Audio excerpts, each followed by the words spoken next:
Welcome to another edition of Teaching Restored, where we are your weekly teacher council meeting.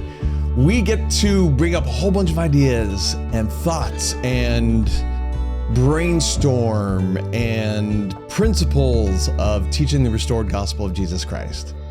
I don't know, Julie, what do we got today? Because you're leading it today. It's all you. I'm leading it today. We didn't do your thing where you say, I'm Kevin Jones. Oh, I'm Kevin Jones. I'm Julie Hilliard. Okay, I was just waiting for that. I just felt like I glitched because I didn't have that to lead out. I sprung it on you. You did, but I'm glad you passed the baton. Okay, here we go.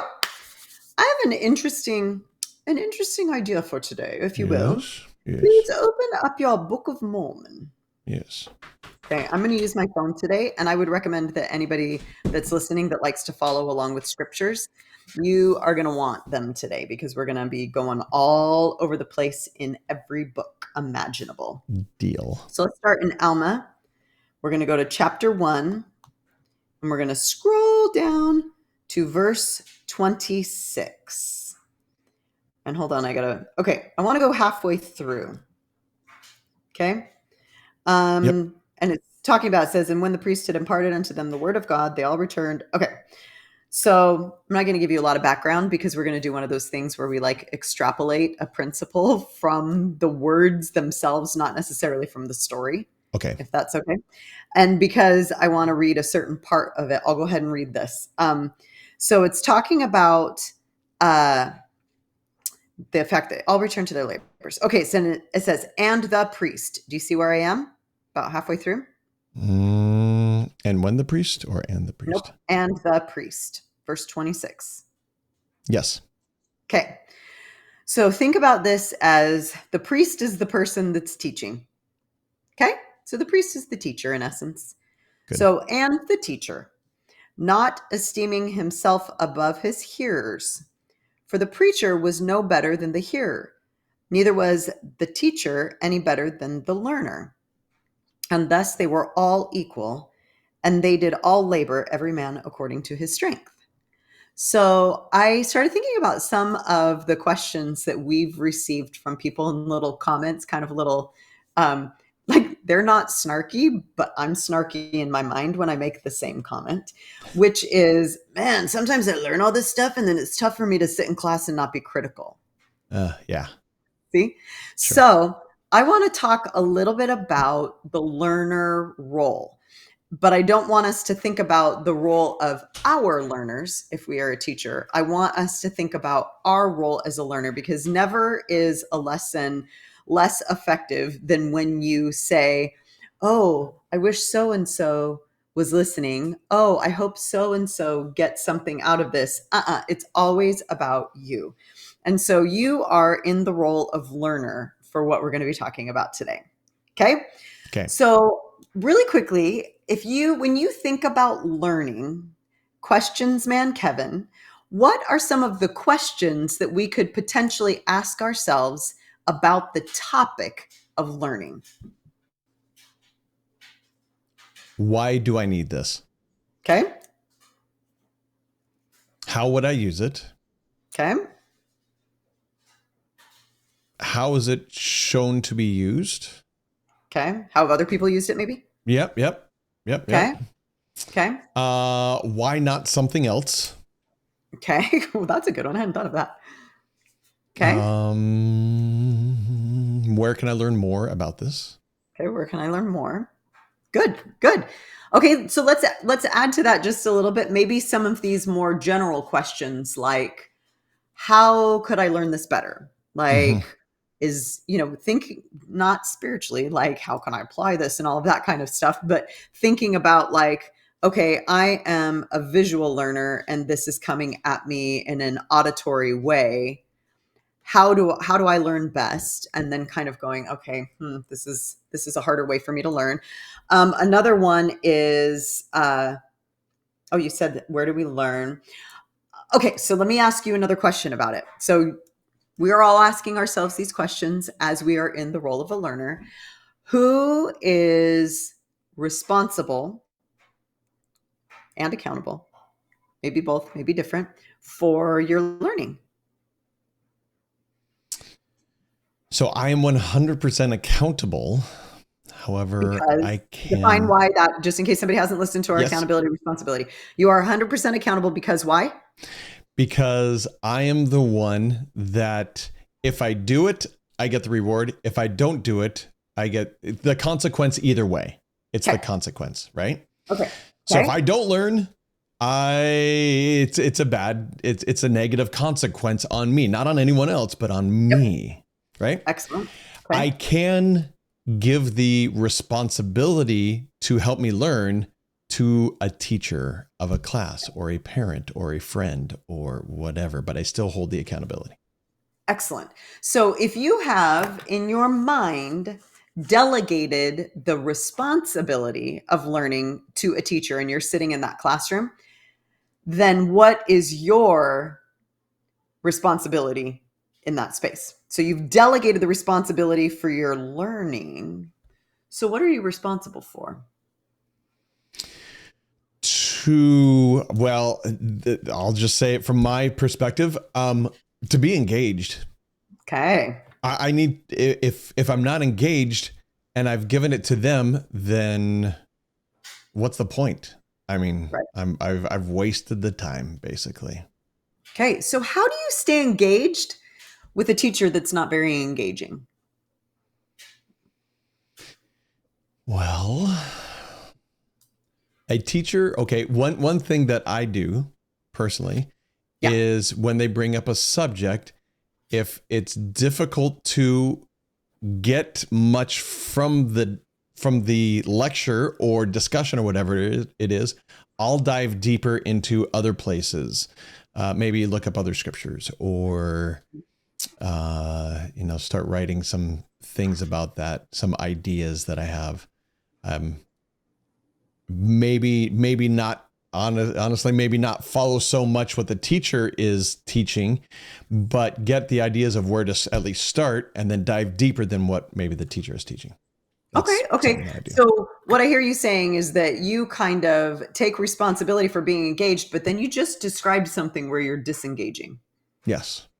I'm Okay. So engaged in my own learning. I'm not as okay. engaged in the teaching, however. Okay, so you delegating this opportunity for learning to the teacher, so to speak, in your Mm-hmm. mind.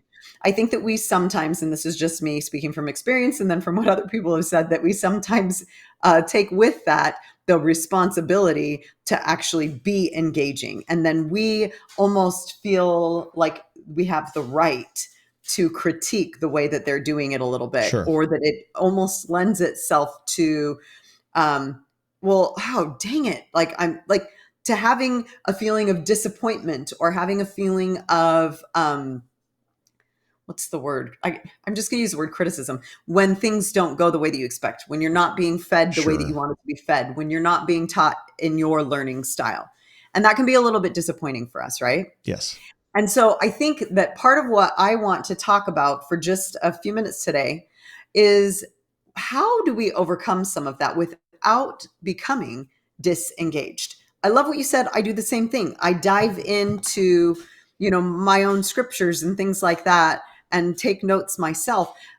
And I think that when you described that, I thought of that as being disengaged. But then you said something right at the end that I want to point out, which is that you go where they take you. You just go deeper on the side, kind of a thing. Sure. And if you are staying engaged in the discussion, then you can even actually add to the discussion with some of the things that you are learning in the process. So, one of the things that I did in preparation for today is I thought about what are some of the potential problems that we encounter as learners when we've delegated the responsibility to someone else to teach us. What are some of the problems that we encounter? So, I want to talk about that for just a second. And then, what are some of the things that we can do to be more engaged learners? So, let's start with talking about the problems. Okay. So, open up to Second Timothy, and we're going to look at chapter 3, verse 7. Okay, New Testament, Second Timothy, Mm-hmm. Mm-hmm. chapter 3, Second Timothy, verse 7. You want to chapter read 3, verse that? 7. Chapter 3, verse 7. Yep. Ever learning and never able to come to a knowledge of the truth. Okay, so obviously we're taking that a little bit out of context right now. But Sure. if you look at some of the verses that are before that, do you have like what is the message that is being conveyed in verse 7? Kind of skim maybe some of the Hmm. previous verses. So it's almost like you're there checking off the box, but never actually really learning. But you can say you've learned because you were there, but not. That's kind of what Yeah. from just quick skim of what I took away from it. Yeah.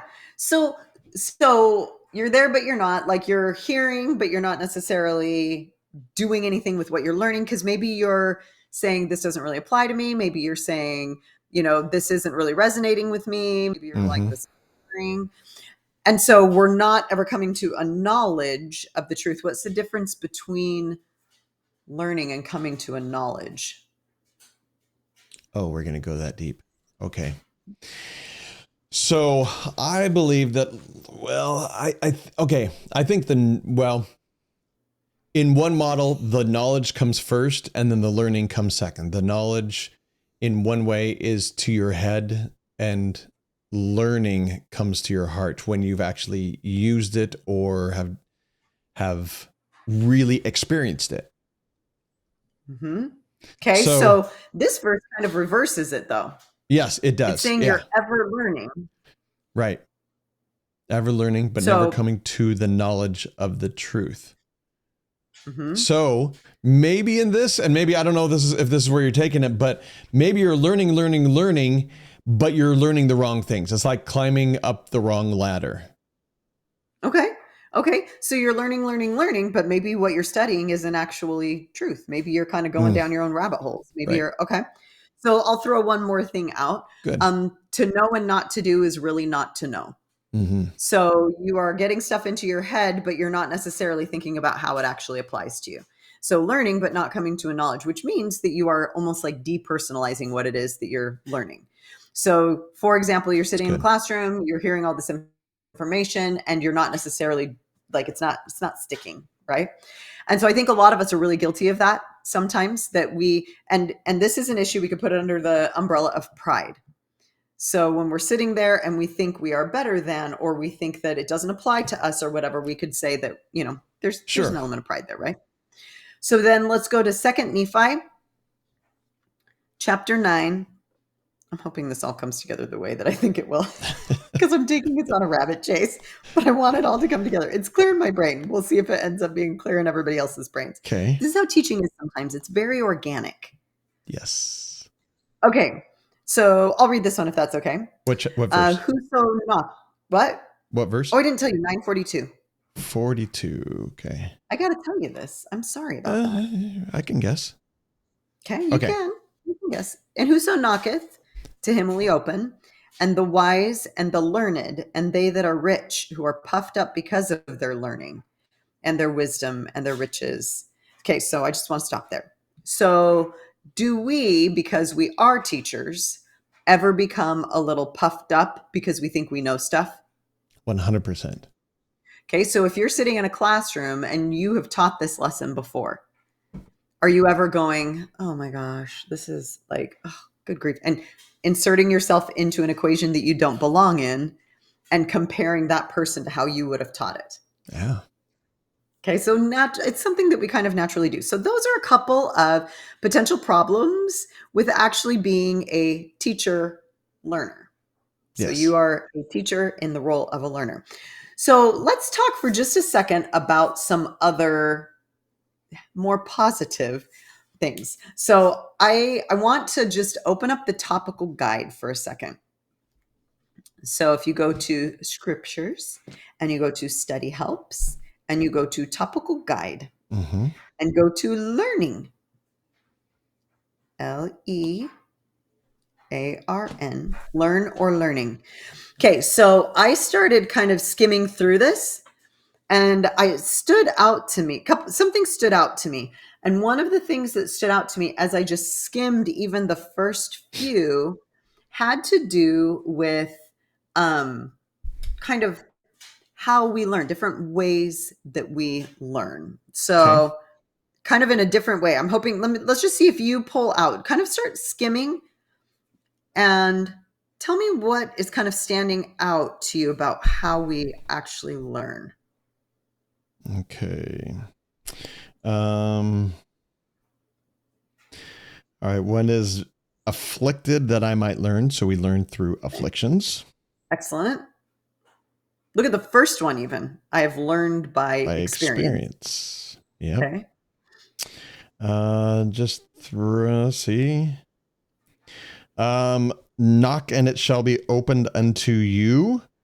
Okay. So through effort, maybe? Yep, exactly. Oh, yeah, yeah. But what I was actually going to say is that we need to prompt it. The learning is always there, ready for us, Okay. but we actually have to go and search and seek and try to get it. And if We have to not, prompt it.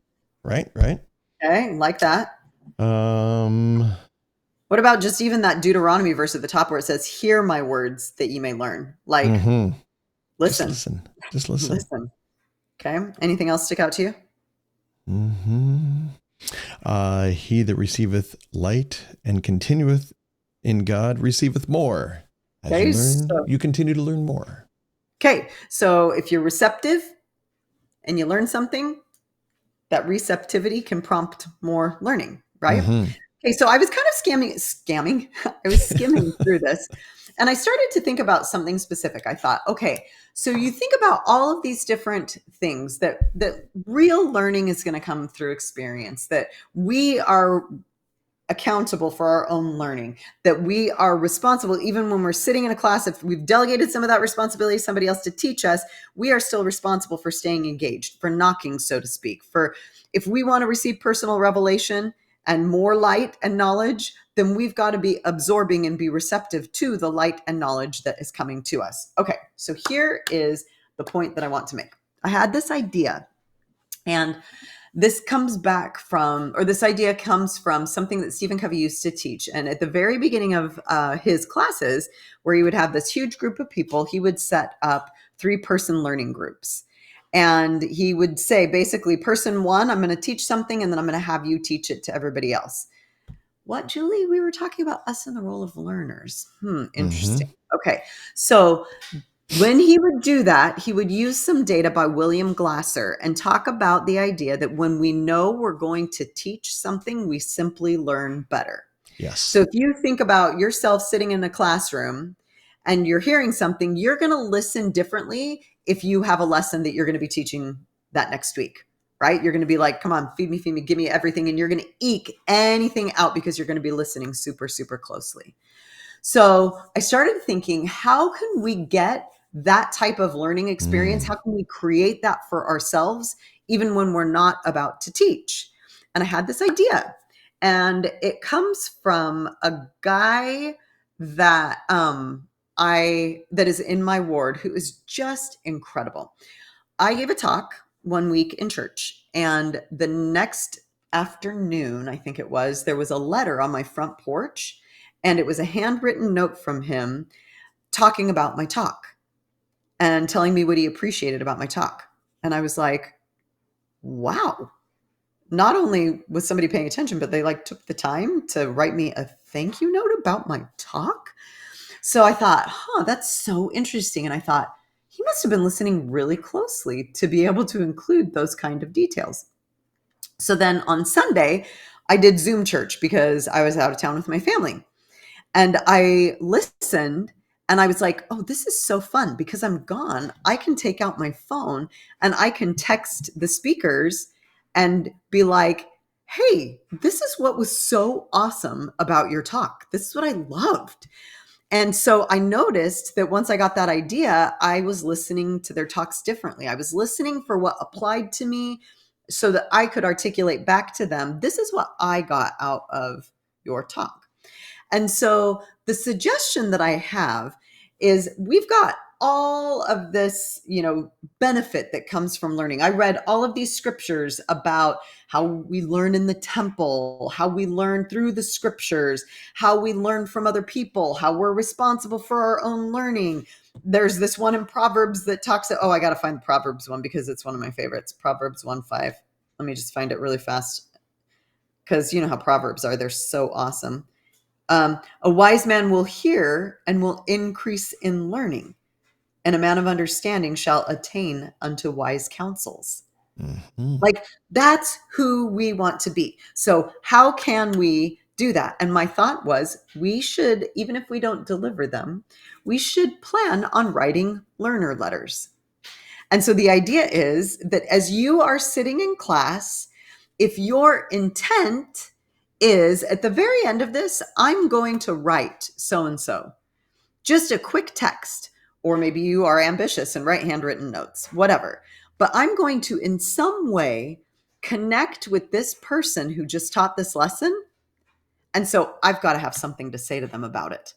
Mm. And if that's your goal, you will sit in that class and listen differently because you're looking for things to create, to connect with them about. You're looking for things to articulate back to them that you got out of it. And even if you just eked this little tiny nugget out of it, you are going to listen so hard to get that nugget that you will be blessed with learning. Does that make sense? That's great. Yes. Yeah. What's Yes, your yes, initial yes, yes. reaction to that? Is that like Pollyanna overly ambitious, or does No, that make sense to you? I don't think it's Pollyanna or overly ambitious. I mean, it just, so going back to the thought of, oh, I'm going to teach this later.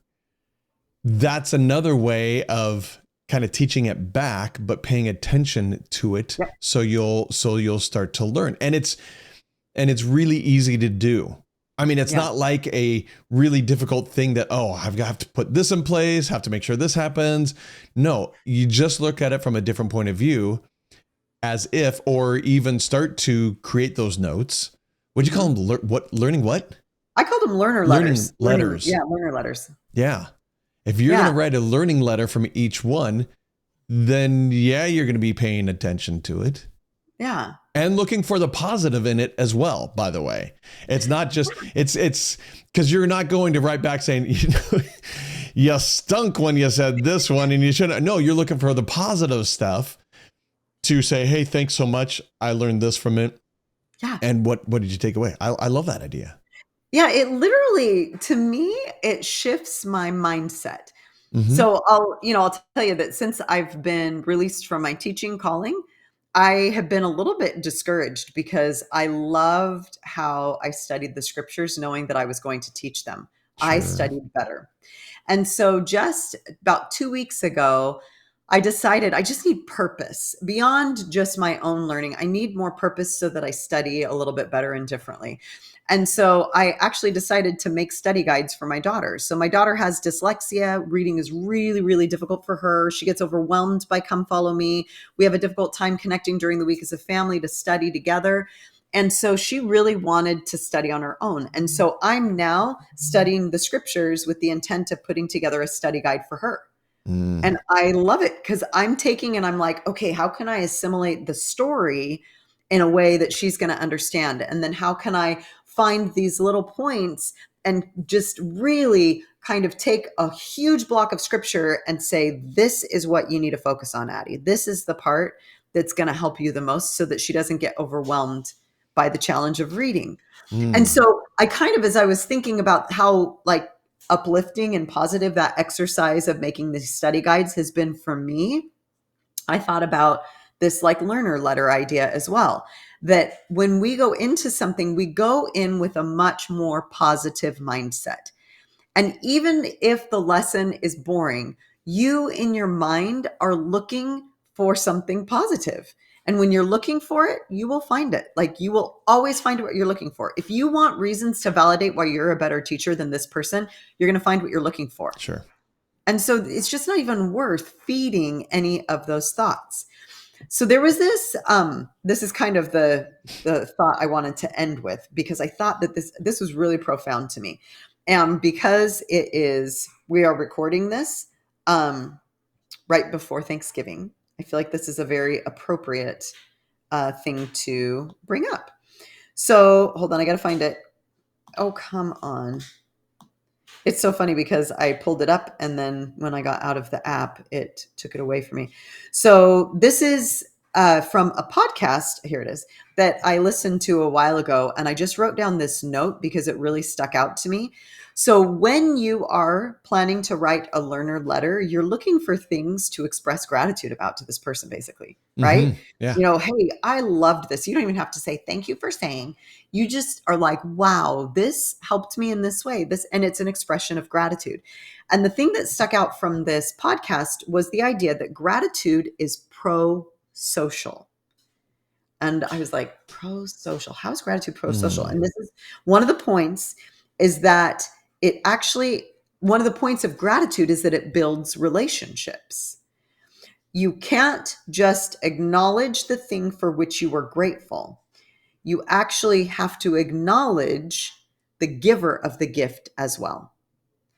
And so it's like with Heavenly Father, if we are expressing gratitude for things, but not acknowledging him as the giver of the gift, then it's not really strengthening our relationship. One of the reasons I think that we are, you know, that it's suggested that having, you know, prayers that are where we express gratitude is because that is a pro-social thing, in that it helps us to feel closer to God because we are acknowledging him as the giver of these gifts.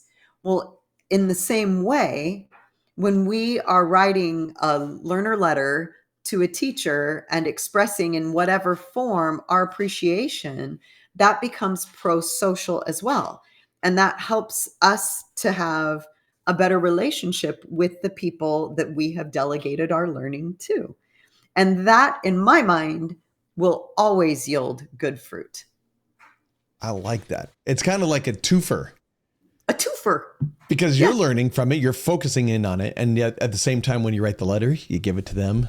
And being pro-social, it helps with that bond. Yeah. Between you because and you're them. acknowledging them and their effort, and like them as the giver of the gift of knowledge, so to speak, or whatever it is. And I'm telling you, when you know I say learner letter, I really genuinely hope that nobody gets overwhelmed and thinks they need to write a handwritten note. It can be as simple as, you know, a text, but I would challenge you to not just say, hey, thank you so much for your lesson today. That's not what I'm talking about. It has to be specific. What about it? What did you take away from it? What did, and that's the part that will help you listen better and learn more as you're participating in that lesson. That's so good. I like that a lot. Can I share an idea that you made me think of? That please do. Is that may or may not help someone here. I don't know. And I don't think, well, 8th grade. Okay. So maybe, I don't know. So here we go.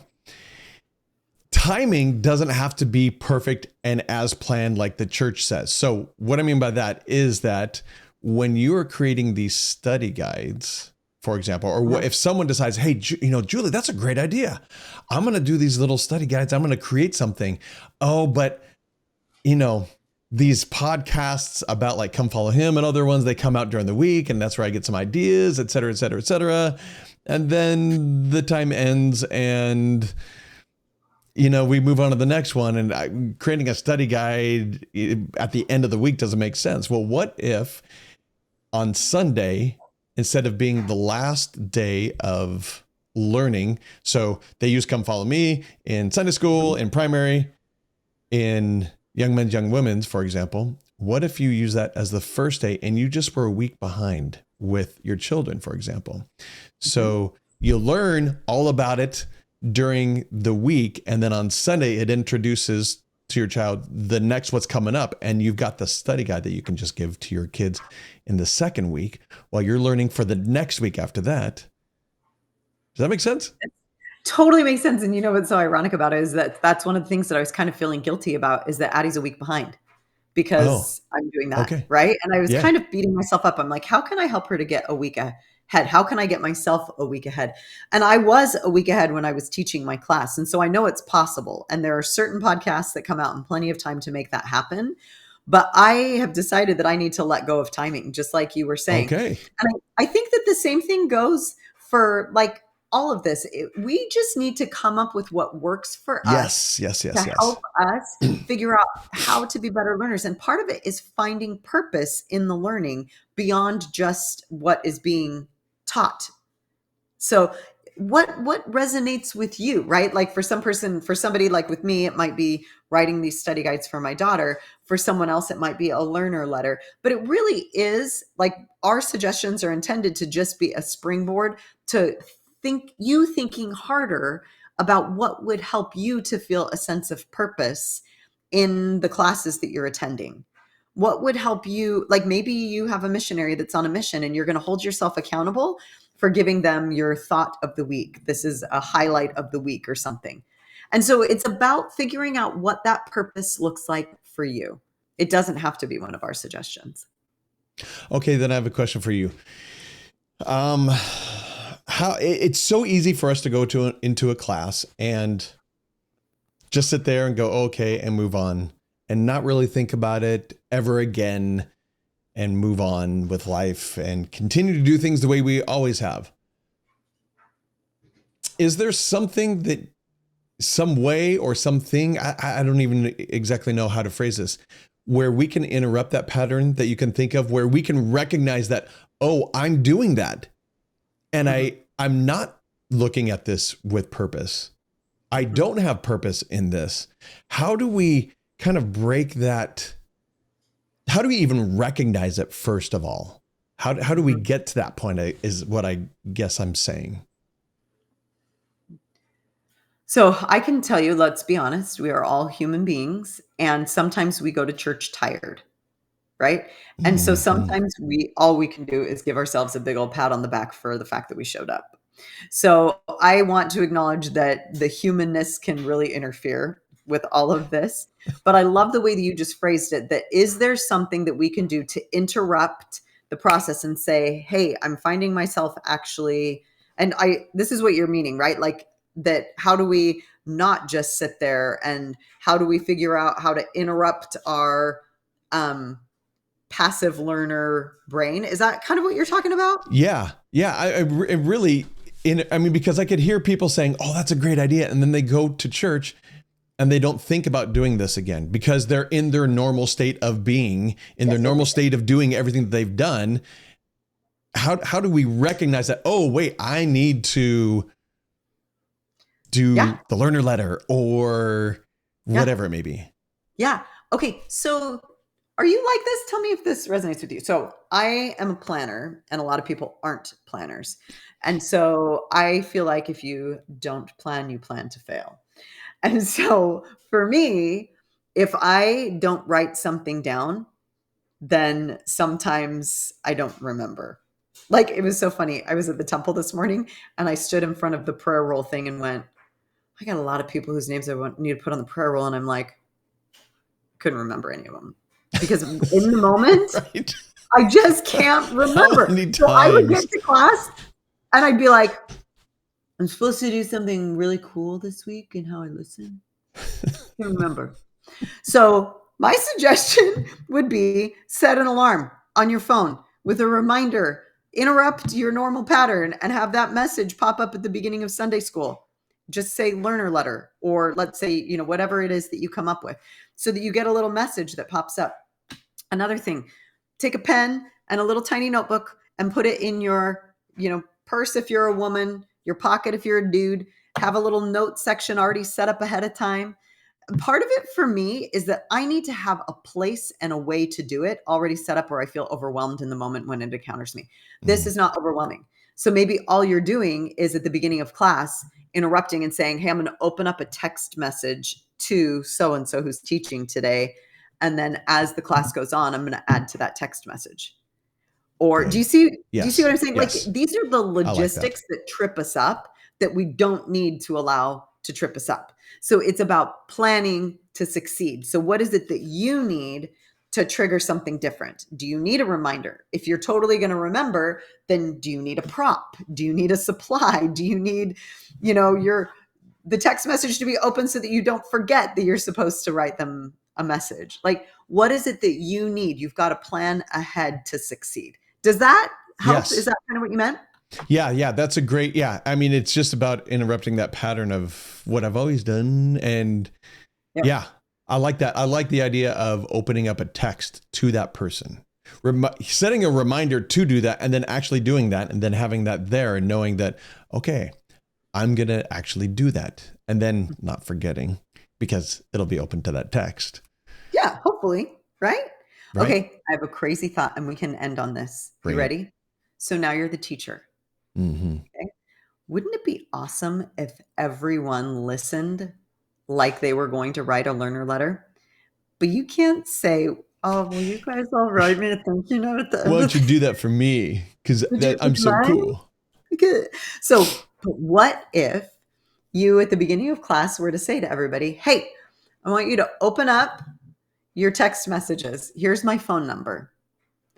And I want you to tell me one thing you learned from today's class. Just one thing. At the end of class, everybody send me a text message. I want to know what you got out of it. Oh, that's Could you do that? That's great. Like you could do that, right? I think that would be Yes. so awesome. I like that a lot. So just a thought. Okay. A thought. I'm going to add something to that, if I may. You may. Instead of, what is one thing that you learned? Rephrase it maybe a little differently and say, what one thing did the Spirit prompt you? So that they're listening to the Spirit, right? Because they could just pick out, oh, I learned that David did this. Okay, no. That I want you to go a little bit deeper than that, right? I want you to tell me, what were you prompted to do, or in what way was did your testimony grow because of what you listened from the Spirit? That is a way better question than the one I suggested. But your idea was spot on, though. I mean, I'm going to start using that myself. I love that idea. Teamwork makes the dream work, Kevin. There you go. Teamwork. What a great, that is a great idea.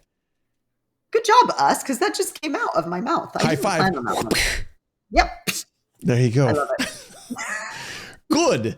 Well, thanks everyone for coming and listening. I hope you got a few great nuggets, because there were some really good nuggets in there, Julie. Thank you very much. Thank you. If you would, please like, share, subscribe, even comment. If you have a question, please ask. You can go to teachingrestored.com and ask a question, and we could include it in one of these episodes as we have in the past. Thanks, everyone. Take care. Bye. Bye.